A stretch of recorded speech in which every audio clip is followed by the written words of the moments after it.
الحمد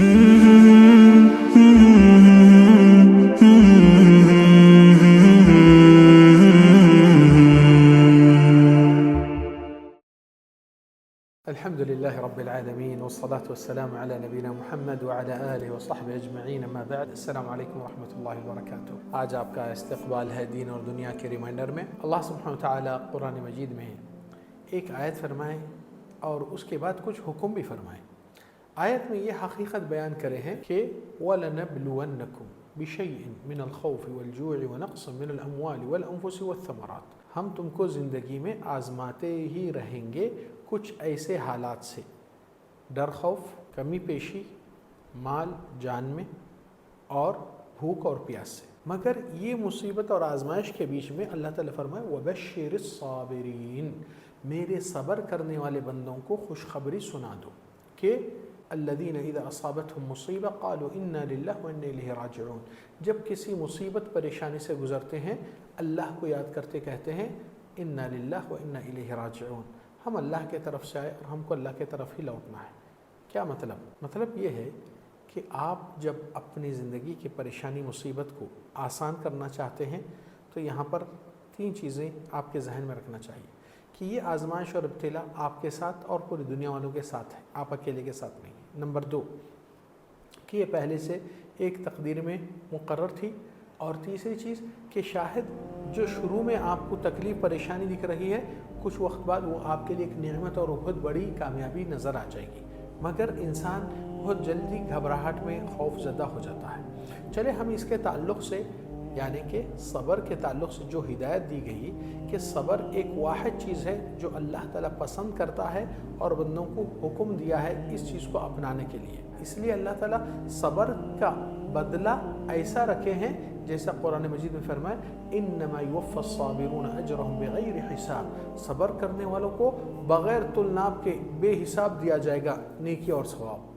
چلے آپ کو معلوم کہ نبی صلی اللہ علیہ وسلم خود فرمائیں حدیث میں من کان متعزیا فلیتعزا بمصیبتی، جس کسی کو اپنی مصیبت پریشانی پہ پرسہ لینا ہے تو اس کو چاہیے کہ میری مصیبت دیکھے زندگی سے نبی صلی اللہ علیہ وسلم کے انتقال ہو گیا اور امت کے لیے سخت ضرورت ہے رسول اللہ صلی اللہ علیہ وسلم کی، اور ان کے ساتھ جو آزمائشیں گزرے آپ کے ساتھ اس کا کچھ بھی نہیں، تو یہ ایک تسلی کے لیے نبی صلی اللہ علیہ وسلم آپ کو ہم کو بتائے۔ نبی صلی اللہ علیہ وسلم کے ساتھ جب وہ زندگی میں بہت اذیت تکلیف حد سے زیادہ برداشت کے باہر ہو جاتا تھا معاملہ، تو نبی صلی اللہ علیہ وسلم خود کو تسلی دے کر کہتے تھے رحم اللہ اخی موسیٰ اوذی اکثر مما اوذیت فصبر، اللہ رحم کرے میرے موسیٰ بھائی پر، مجھ سے زیادہ بنی اسرائیل نے ان کو اذیت پہنچائی مگر وہ صبر سے کام لیا۔ چلے ہم آپ کو اس کے 2-3 چیزیں مختصر وقت میں بتانے کی کوشش کریں گے۔ وہ کیا ہے کہ سب سے پہلی چیز آپ کو زندگی میں نیکیاں چاہیے تو اللہ تعالیٰ بتاتی ہے انما یوفی الصابرون اجرهم بغیر حساب، صبر کرنے والوں کو قیامت کے دن نیکیاں ڈھیر ہے پہاڑوں کے اتنے، اللہ تعالیٰ کہے گا لو بے حساب، جتنا صبر پیمانہ کا آپ کے اندر موجود تھا اللہ کی خاطر، دنیا کے خاطر نہیں، صبر اللہ کی خاطر ہونا چاہیے، تو آپ لے لیجئے بے حساب لے لیجئے۔ نمبر 2 آپ کو معلوم اللہ سبحانہ وتعالیٰ کی زندگی میں یہ صبر کی صفت اللہ کی صفات میں بھی ہے، الصبور، اللہ تعالیٰ صبور ہے، اور نبی صلی اللہ علیہ وسلم حدیث میں ارشاد فرمائے ما من نبی الا ورع الغنم، کوئی پیغمبر نہیں گزرا مگر بکریاں چراگاہ میں لے جا کر چراگاہ کرتے تھے، اور یہ صبر سکھانے کے لیے۔ اور نبی صلی اللہ علیہ وسلم خود جب پوچھے گئے قال نعم كنت ارعاها على قراريط لاهل مکہ، مکہ والوں کے بکریوں کو چراتا تھا کچھ سال تک کچھ پیسے کے معاوضے میں۔ کیا مطلب؟ لے کے چلنا چراگاہ سے یہاں سے وہاں، وہاں سے وہاں، دھوپ کی گرمی کی، اور ایک ایک بکری کو بچا کر لے کر پھر واپس آنا ایک معمولی کام نہیں ہے، یہ بہت بڑی صبر کی ٹریننگ پریکٹیکل ہوتی ہے۔ اس لیے آپ دیکھیے کہ اللہ سبحانہ وتعالی اس صبر کے پیمانے کو چھوڑے نہیں، بلکہ آپ کو اور ہم کو زندگی میں سورہ آل عمران کی آخری آیت میں یعنی کہ سورہ آل عمران میں جنگ احد کا واقعہ ہوا، جو مسلمانوں کے 70 صحابی شہید ہوئے، نبی زخمی ہوئے، مختلف واردات پیش آئے اس میں، مگر اس کا خلاصہ اور نچوڑ میں ہدایت کیا دی اللہ تعالیٰ کہ اگر آپ کو جنت کا حصول ہونا ہے تو ایمان والوں سے کیا کہے اللہ تعالیٰ یا ایھا الذین آمنوا، اے ایمان والو، اصبروا، صبر سے کام لو، وصابروا، صبر کی عادت اپناؤ اپنے اندر، ورابطوا، اور یہ 2 چیزوں کو ڈٹ کے رہو اس پہ، پابند رہو. پھر یہ 3 چیزیں کرنے کے بعد واتقوا اللہ، بعد میں آپ کو تقوی ملے گا، لعلکم تفلحون، جب تم کامیاب ہو جائیں گے. تقوی ملنے کے بعد، تقوی کے لیے سیڑھیاں کیا ہے؟ صبر کرنا، صبر کی عادت اپنے اندر رکھنا، یہ 2 چیزوں کو باندھ کے رہنا. بہت تاکید ہوئی اس بات پہ. اس لیے صبر ان کے خاطر نہیں، اللہ کے خاطر کیا جائے. اس لیے نبی صلی اللہ علیہ وسلم کو بھی حکم کیا دیا گیا ہے، اور آپ کو اور ہم کو ایمان والوں کو. اللہ سبحانہ وتعالی فرمائے ان عاقبتم فعاقبوا بمثل ما عوقبتم به.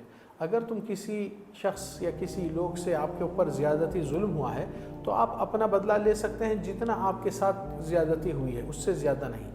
پھر اللہ تعالیٰ مشورہ دے رہے ہیں وَلَئِن صَبَرْتُمْ، اور اگرچہ تم صبر سے کام لوں گے، لَهُوَ خَيْرٌ لِلصَّابِرِينَ، صبر کرنے والوں کے لیے زیادہ بہتری ثابت ہوگا آگے یہ معاملہ. کیونکہ وہ آگے والا شاہد آپ کو اس طریقے سے مارا، مگر آپ جا کر اگر اس طریقے سے ماریں گے تو آپ کی زیادتی ہو جائیں گی. اللہ کی ساتھ-داری ہمیشہ مظلوم کے ساتھ ہوتی ہے، تو یہاں آپ ظالم بن جائیں گے زیادہ کرنے سے. تو یہ چیز سے آپ بچ کے رہیے تاکہ اللہ کی ساتھ-داری ہٹ کر آپ کے اگینسٹ نہ ہو جائے. تو یہاں پر اس آیت میں اللہ تعالیٰ وَلَئِن صَبَرْتُمْ لَهُوَ خَيْرٌ لِلصَّابِرِينَ، مشورہ ہے آپ صبر سے کام لیں گے تو آپ کے لیے زیادہ بہتر ہے. پھر اس کے بعد اللہ تعالیٰ نبی اور ایمان والوں کو حکم دے رہے ہیں ڈائریکٹلی وَاصْبِرْ، آپ کو ہی صبر سے ہی کام لینا ہے. وَمَا صَبْرُكَ إِلَّا بِاللَّهِ، اور صبر ان کی خاطر نہیں، یہ اللہ کے خاطر ہے. تو کیا اللہ کی خاطر خواہی بھی نہیں دل میں؟ تھوڑا سا صبر کرے زندگی کے حالات کے سامنے چلے. اور دوسری بات، آپ اگر صبر کھو دیں گے تو آپ کو سزا بھی ہو سکتی ہے. عجیب، صبر کھونا سزا ہوتی؟ جی ہاں، آپ دیکھے نہیں کہ کئی لوگ یہ آیت کو کتنے بار پڑھتے ہیں، لا الہ الا انت سبحانک انی کنت من الظالمین. اے اللہ، تیرے سوا کوئی معبود نہیں برحق لائق عبادت سوائے تیرے، اور میں نے اپنے اوپر ظلم کیا. کون کرے یہ دعا؟ یونس علیہ السلام. کہاں پر کرے؟ مچھلی کے پیٹ میں.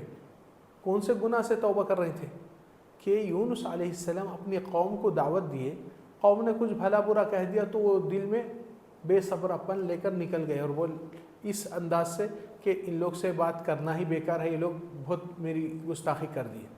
تو وہ اللہ کے بغیر اجازت لیے، بغیر صبر کرے کہ نکل جانا، تو اللہ تعالیٰ وہاں پر مچھلی کے پیٹ میں صبر کا سبق سکھائے، اور وہاں پر دوسرا چارہ نہیں. تو یونس علیہ السلام اپنی غلطی کو ریوائز کرے کہ کہاں پر میں گنہگار، کہاں غلطی کرا، اللہ تعالیٰ جو مجھے مچھلی کے پیٹ میں اتار دیا ہے، تو اب صبر کے سوا کوئی دوسرا چارہ نہیں.